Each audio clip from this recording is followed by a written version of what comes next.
Meiner Meinung nach gibt es nur zwei Sünden, und aus denen folgen die weiteren. Die Ungeduld und die Gleichgültigkeit. Wegen Ungeduld wurden die Menschen aus dem Paradies vertrieben. Und wegen der Gleichgültigkeit kehren sie nicht mehr zurück.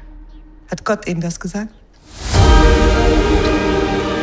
Sie sind also das Genie, auf das wir gewartet haben? Schreibt nicht wieder die ganze Nacht durch, ja? Frage ist, wenn eine Geliebte mit Krallen, wenn sie dich im Arm hat, lässt sie dich nie wieder los. Er hat einen Roman veröffentlicht. Willst du sagen, dass dein dummes Geschränzel wichtiger ist als der Bankrott unseres Geschäfts? Ich habe mich mit Phyllis verlobt. Mein Brüderchen kann aber überraschen. Sie haben mir die Ruhe genommen. Was? Franz! Franz! Franz! Franz!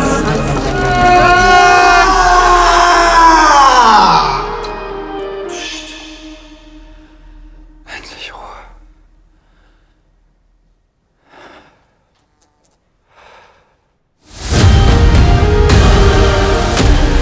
Ich denke, die Ehe wird ihm gut tun.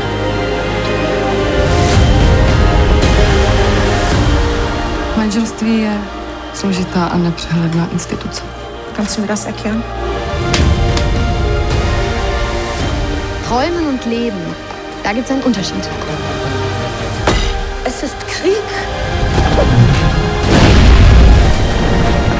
Wonach sehnst du dich wirklich, Franz? Sag's wenigstens mir. Es war völlig unmöglich, Franz zu hassen. Kafka's work is locked and he took the keys with him.